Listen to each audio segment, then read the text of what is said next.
ఆంధ్రప్రదేశ్‌లో వైఎస్ఆర్ కాంగ్రెస్ పార్టీకి అనుబంధంగా ఉన్న సోషల్ మీడియా కార్యకర్తల అరెస్టులు ఇంకా అప్రతిహతంగానే కొనసాగుతున్నాయి. ఈ అరెస్టుల పట్ల జాతిలో కూడా విమర్శలు వస్తున్నప్పటికీ, రాష్ట్ర స్థాయిలో కోర్టుల్లో అనేక కేసులు వేసినప్పటికీ, ఈ ప్రభుత్వం వెనుకంజ వేయకుండా అరెస్టులను కొనసాగిస్తూనే ఉంది. కొన్ని అరెస్టులు అలాగే నిర్బంధాలు అక్రమంగా చేశారంటూ వైసీపీ నాయకులు ఆరోపిస్తున్నారు. అయితే దీనంతటికీ ప్రధాన కారణం ఏమిటంటే వైసీపీ కార్యకర్తలు వ్యక్తిత్వ హననానికి పాల్పడ్డారు, అబద్ధాలు ప్రచారం చేశారు సోషల్ మీడియా ద్వారా అన్నది అభియోగం. అయితే ఇటువంటి తప్పులనే చాలా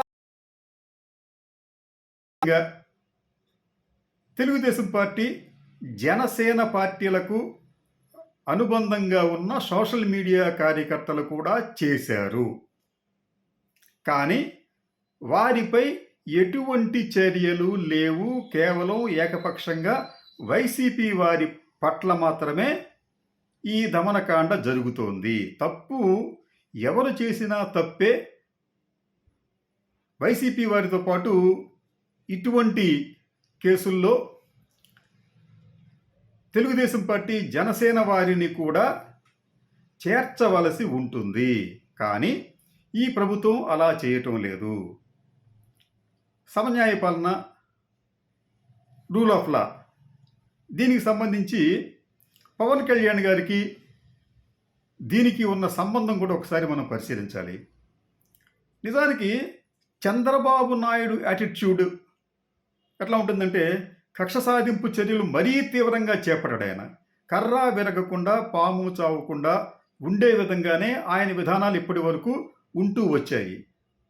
కానీ పవన్ కళ్యాణ్తో జతకట్టిన తర్వాత, ప్రభుత్వంలో పవన్ కళ్యాణ్ భాగస్వామ్యం అయిన తర్వాత, పవన్ కళ్యాణ్ ఒత్తిడి తేవటం వలన ఈ ప్రభుత్వానికి, అంటే ఎన్డీఏ ప్రభుత్వానికి వేరే గత్యంతరం లేక సోషల్ మీడియా కార్యకర్తల మీద, ముఖ్యంగా వైసీపీ సోషల్ మీడియా కార్యకర్తల మీద ఈ నిర్బంధకాండను ప్రారంభించింది అన్న ఆరోపణలు ఉన్నాయి. దీనికి తగ్గట్టుగానే పవన్ కళ్యాణ్ కూడా ఈ వైసీపీ సోషల్ మీడియా మీద అనేక సార్లు చాలా కటువుగా మాట్లాడారు. అయితే పవన్ కళ్యాణ్ తాజాగా సనాతన ధర్మాన్ని భుజానకెత్తుకున్నారు. మంచిదే. వస్త్రధారణ కూడా మార్చారు కొంతకాలం, సరే, అభ్యంతరం లేదు. అయితే సనాతన ధర్మం యొక్క ముఖ్యమైన సూత్రం ఏమిటంటే అందరూ సమానమే. కానీ పవన్ సమానం కాదు, కొందరు మాత్రమే మినహాయింపు పొందుతారు, కొందరు శిక్షకు గురవుతారు అన్న ఒక కొత్త నీతిని పవన్ కళ్యాణ్ చెబుతున్నట్లుగా కనిపిస్తోంది. నిజానికి పవన్ కళ్యాణ్ సనాతన ధర్మవాది అయితే, అందరూ సమానమే అని చెప్పి భావిస్తే, తప్పు ఎవరు చేసినా తప్పు అని ఆయన భావిస్తే, రూల్ ఆఫ్ లా పాటిస్తే, ఆయన ఈ వైసీపీ సోషల్ మీడియా కార్యకర్తలతో పాటు ఇటువంటి దుశ్చర్యలకు పాల్పడిన Telugu Desam party, Janasena social media కార్యకర్తల మీద కూడా చర్యలు తీసుకోవాలని కోరి ఉండాలి. కానీ ఆయన అలా చేయకుండా ఒక నూతన ధర్మానికి ఆయన నాంది పలికారు. ఇది ఎంతవరకు సమంజసం? సరే, ఇది ఒక విషయం అయితే, నిజానికి ఆంధ్రప్రదేశ్లో వ్యక్తిత్వ హననం, అబద్ధాల ప్రచారం అనే ఒక నూతన విధానానికి, రాజకీయంగా నూతన విధానానికి నాంది పలికిన వ్యక్తి ఎవరంటే ఖచ్చితంగా అది చంద్రబాబు నాయుడు గారే అయి ఉంటారు. ఎందుకంటే ఆయనను నేను కూడా దగ్గరగా పరిశీలించిన వారిలో ఒకడిని. ఆయన అధికారంలోకి రావటానికి ప్రధానంగా ఆ రోజుల్లో ఈనాడు, ఆంధ్రజ్యోతి పత్రికలను ఉపయోగించుకున్నారు. ఆ పత్రికల్లో చంద్రబాబు నాయుడు గారు తన మామగారైన ఎన్టీ రామారావు, అత్తగారైన లక్ష్మీ పార్వతిల వ్యక్తిత్వ హననాన్ని చేస్తూ పుంకానుపుంకానులుగా కథనాలు ప్రచురింపజేశారు. వారిని కించపరిచే విధంగా కార్టూన్లు వేశారు. ఈ విషయంలో ఏం జరిగిందంటే ఎన్టీ రామారావు, లక్ష్మీపార్వతి మీద ప్రజలకు ఏహ్యభావం కలిగించే విషయంలో ఈ పత్రికల ద్వారా చంద్రబాబు నాయుడు గారు సక్సెస్ అయ్యారు. అంటే ఇటువంటి ఒక విధానానికి నాంది పలికింది, లేదా ఇటువంటి విధానాన్ని ప్రారంభించిన వ్యక్తి ఎవరైనా ఉన్నారంటే చంద్రబాబు నాయుడు గారే అని చెప్పి మనం భావించాల్సి ఉంటుంది. ఆ తర్వాత కూడా ఆయన టెక్నాలజీ మారిన సందర్భంలో సోషల్ మీడియాను ఆయన చాలా గట్టిగా నమ్ముకున్నారు. సోషల్ మీడియా ద్వారా ఆయన తన విధానాలనే కాదు, ప్రత్యర్థుల మీద దుమ్మెత్తిపోయటానికి ఈ మీడియాను సమర్థవంతంగా ఉపయోగించుకున్నారు. గత ఎన్నికల్లో అయితే ఇది తారాస్థాయికి చేరింది. ఒక అంచనా ప్రకారం, సౌత్ పోస్ట్ అనే ఒక అంచనా ప్రకారం తెలుగుదేశం పార్టీకి ఒక్క వాట్సప్ దీంట్లోనే దాదాపు 1,50,000 మంది సభ్యులను ఆయన వాట్సాప్ అకౌంట్స్ క్రియేట్ చేయించాడు.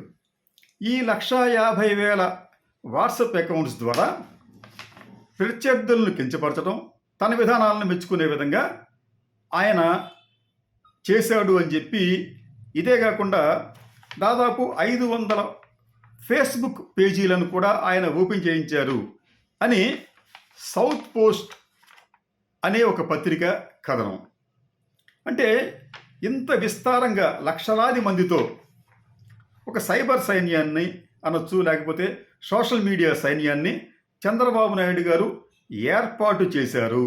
వారితో పాటు జనసేన కూడా ఇటువంటి సైన్యాన్నే ఏర్పాటు చేసింది. ఈ రెండు సైన్యాలు టార్గెట్గా వైసీపీ నేతలను పెట్టుకుని వారి వ్యక్తిత్వ హననానికి పాల్పడ్డారు. అదే సమయంలో వైసీపీ వారు కూడా ఇతరుల తమ ప్రత్యర్థుల వ్యక్తిత్వ హననానికి కూడా వాళ్ళు సోషల్ మీడియా ద్వారా పాల్పడ్డారు.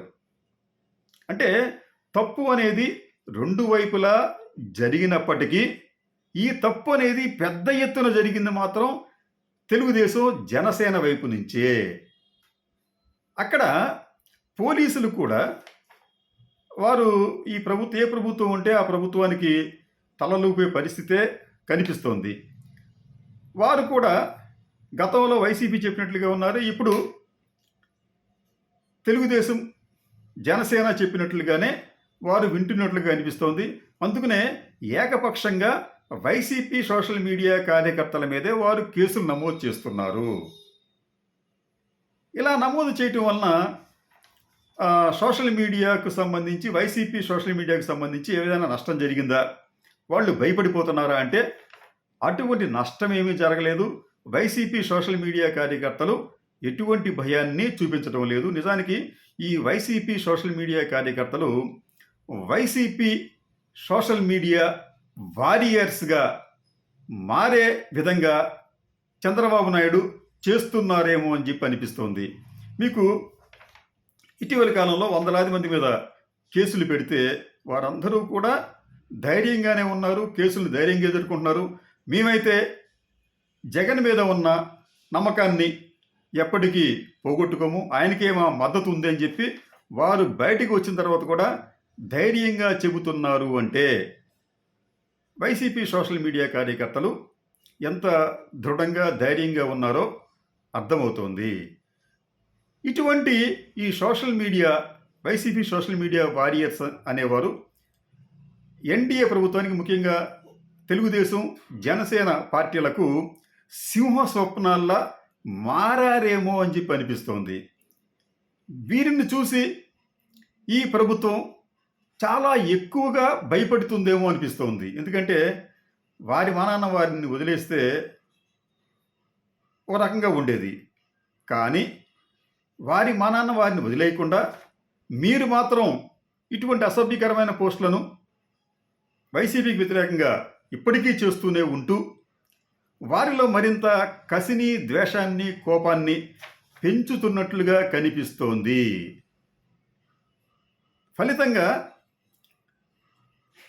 ఈ దమనకాండ అనేది మరికొంతకాలం కొనసాగించాలని చెప్పి ఎన్డీఏ ప్రభుత్వం కోరుకుంటోంది. అయితే కోర్టులు మాత్రం అందుకు అంగీకరించే పరిస్థితి కనిపించడం లేదు.